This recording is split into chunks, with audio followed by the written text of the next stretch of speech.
The road to Vegas and WrestleMania 42 is only 6 weeks away. Some of the card is set, but there are still questions that need serious answers. This is Ava, along with Cricket, and we are looking at everything from title-costing obsessions to the Judgment Day's internal collapse. Let's dive into the chaos. I want you to imagine, just for a second, the sheer, unadulterated logistical and storytelling chaos of planning a massive live event. Oh, it is absolute madness. Right. I mean, we are talking about a spectacle where the athletes are performing at the absolute highest physical level, the stakes are sky high, and yet the script can completely change in an absolute instant. Yeah, you're essentially watching live crisis management disguised as athletic entertainment. Exactly. Imagine trying to coordinate a stage play where the lead actor might suddenly be unable to perform and you just have to rewrite the entire ending on the fly while millions of people are watching live. That is exactly the kind of high-wire act we are unpacking today. So welcome to the Deep Dive. We are so glad you were here with us. It's great to dive into this one because the adaptability required to pull something like this off is staggering. It really is. And today, we have an incredible roadmap to guide us through this specific brand of chaos. We are digging into a highly detailed blog post predicting the card for WrestleMania 42. They are officially billing it as the Sin City Showdown. Right, and we're exactly 6 weeks away from the event taking over Allegiant Stadium in Las Vegas. 6 weeks. It's coming up fast. This write-up comes to us from an incredibly insightful writer who goes by the name Cricket. She is one of the voices over on the Sock Sorority podcast, which you can find on Fox 5263. She always has great breakdowns. She really does. And I have to share this quirky detail because it just paints such a fun picture of her. When she isn't breaking down massive wrestling events, Cricket also hosts Corner Coffee with Cricket, and she is the stepmom to Mick Fox over at King Mick Productions. Oh, wow. Yeah, it takes a multifaceted mind to really dissect the moving parts of an event this large, so that makes perfect sense. Absolutely.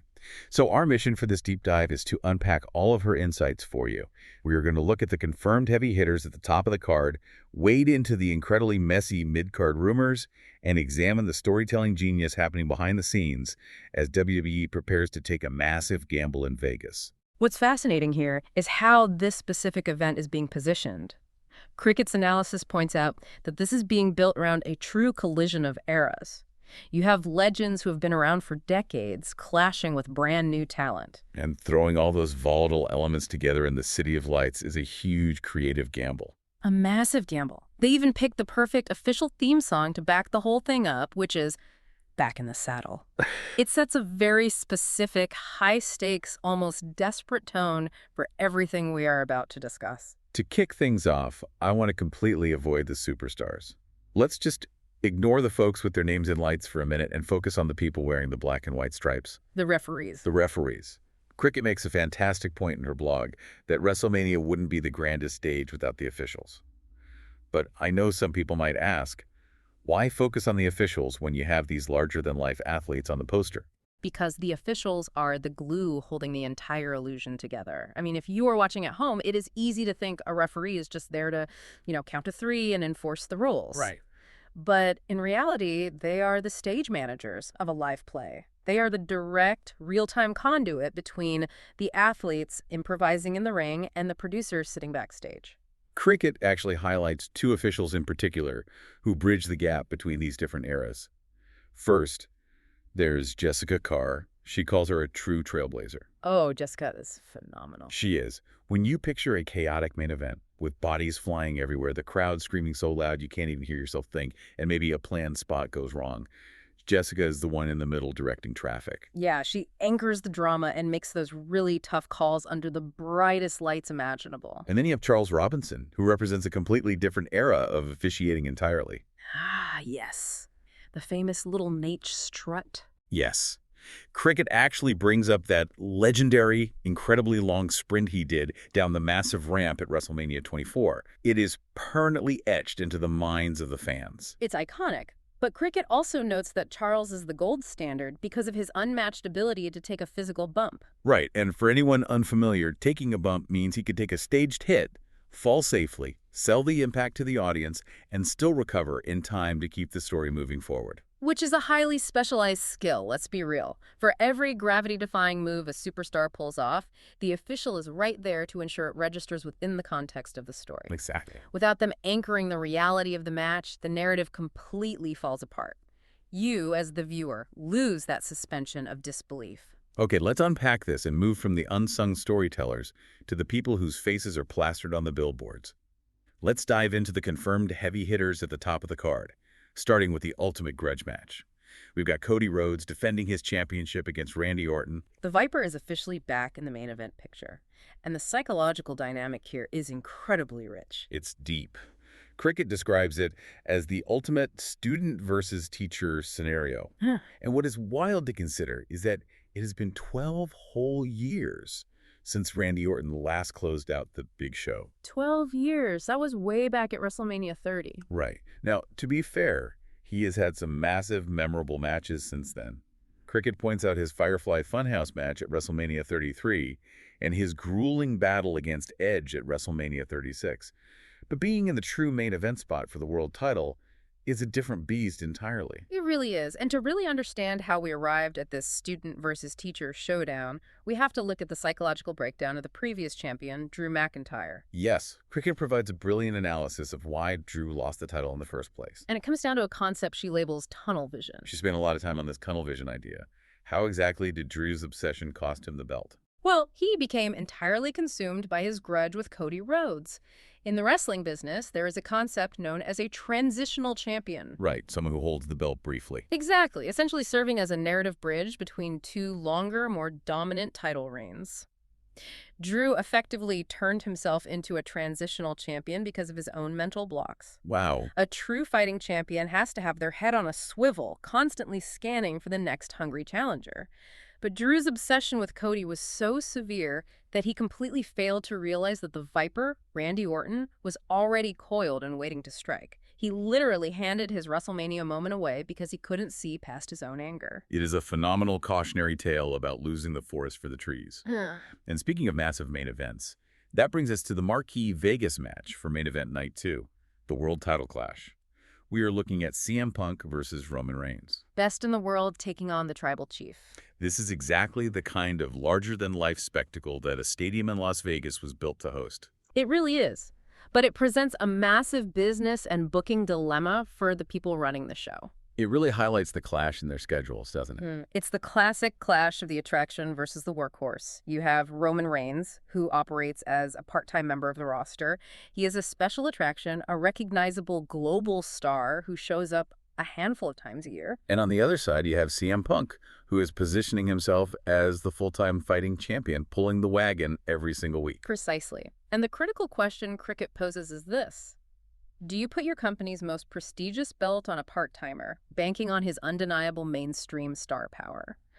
Or does the best in the world prove that what a world championship truly needs to maintain its prestige is a champion who is there week in and week out defending it against all comers? So what does this all mean? It sounds like a philosophical debate every major sports franchise faces when deciding between a flashy free agent and a reliable veteran. It absolutely is, and whatever decision they make will set the tone for the entire company's creative direction for the next year. That philosophy of how to book a champion bleeds perfectly into our next topic, which is the absolute chaotic, tangled web of the women's division. Oh, the domino effect here is mind-blowing. It really is. Let's start at the very top. Jade Cargill is the champion, and she is set to face Rhea Ripley. If we connect this to the bigger picture, this powerhouse match is actually the direct result of a real-world emergency forcing a strategic pivot. Right. Triple H, who oversees the creative direction, had to deploy a major overarching strategy to stabilize the SmackDown women's division. Cricket notes this urgency stems entirely from Bianca Belair's situation.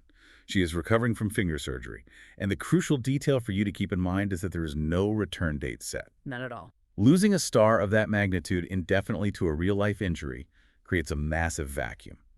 The division needs a strong anchor, and a collision between two undeniable forces like Jade Cargill and Rhea Ripley provides exactly that. But getting Rhea Ripley to that match required some real operational gymnastics. She was tied up holding the tag team titles with Io Sky. How do you get her out of that division and into the main event picture without making her or her partner look weak? That brings us to Louisville. Rhea and Io Sky end up losing their tag titles to Lash Legend and Nia Jax at a smaller event. Cricket calls this a masterstroke. It is. By dropping the belts, Rhea is suddenly free of distractions. She can head to the Elimination Chamber, win, and challenge Jade. But it does something else too.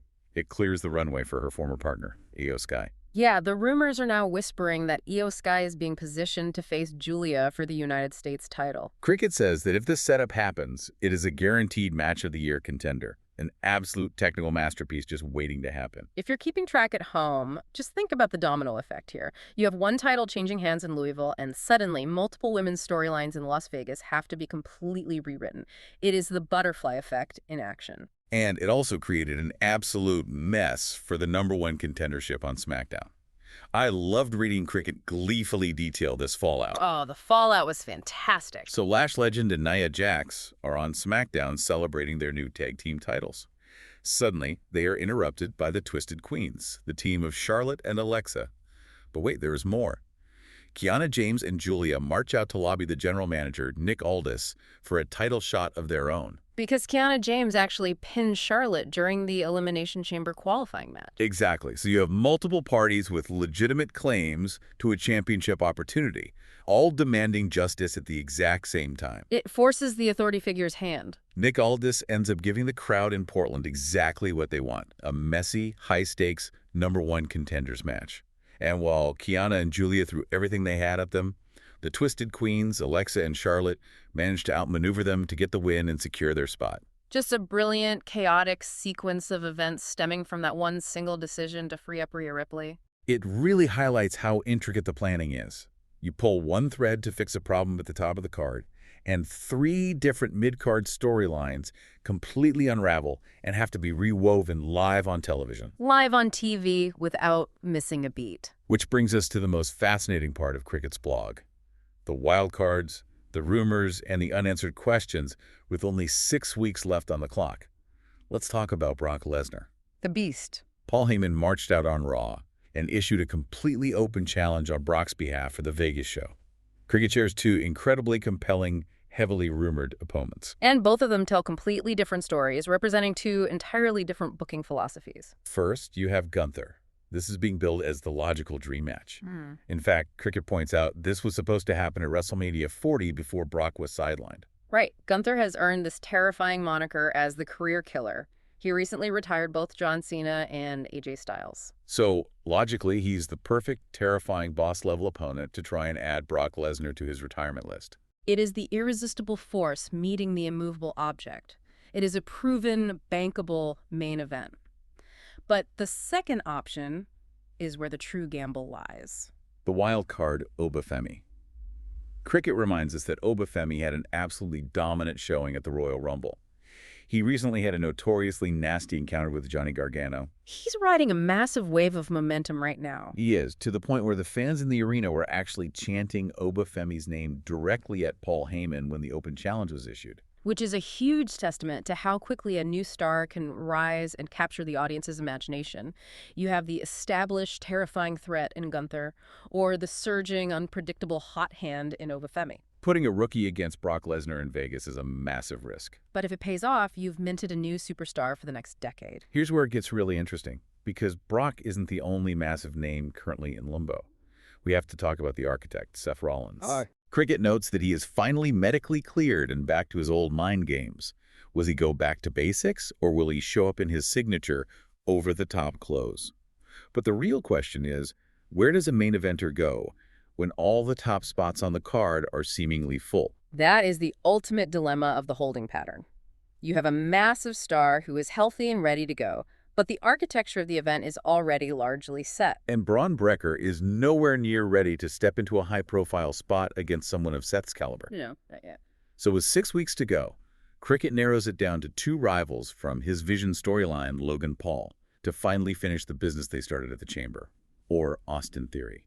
It is really fascinating to watch how they try to integrate a returning heavyweight back into a crowded landscape without disrupting the momentum of the other ongoing stories. And while Seth is trying to find his place within the established structure, we are watching other established structures completely disintegrate.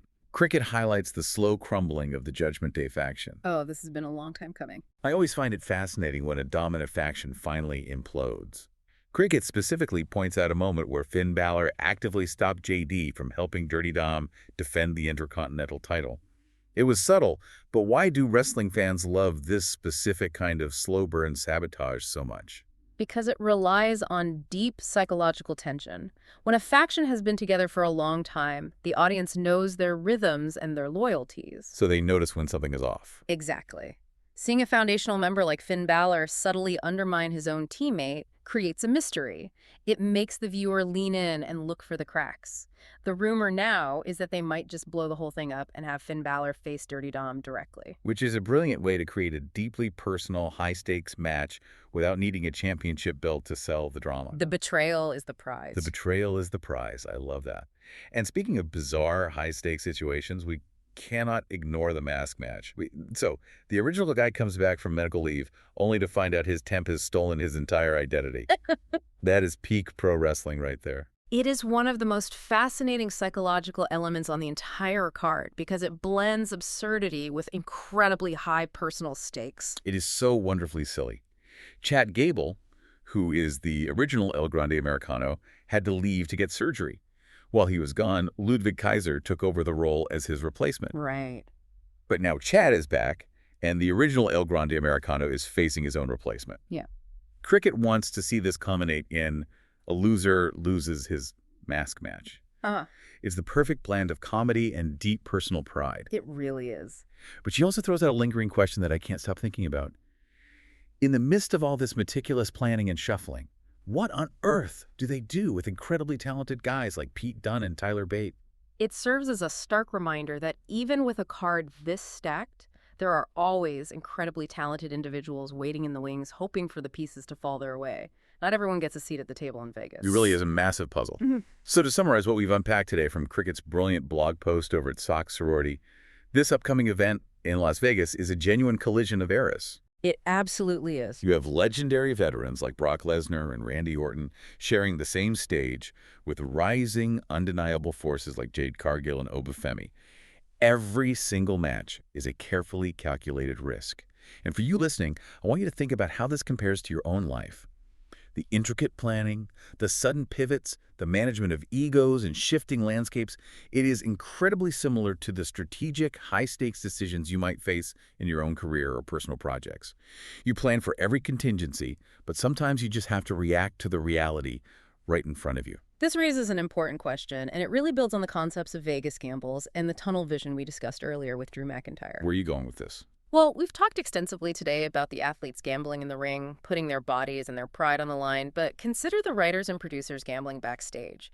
When a single, unavoidable, real-life element like Bianca Belair's finger surgery can force a massive, instantaneous rewrite of multiple divisions and championship lineages, it makes you wonder, are the true immortals of WrestleMania the athletes performing in the ring under the bright lights, or are they the invisible storytellers scrambling behind the curtain, constantly gambling on their own creativity to keep the illusion alive when the cards inevitably change? Wow.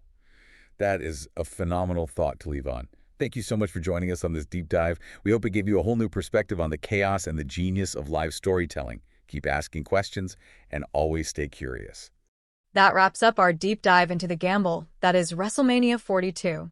Whether the original Americano keeps his mask or the Judgment Day finally reaches its breaking point, one thing is certain. Vegas is the ultimate stage for these kinds of stakes. We'll be back next time to see who's still back in the saddle and who's been left in the dust. For Cricket, this is Ava. Thanks for riding with us on the road to Vegas. We'll see you at Allegiant Stadium.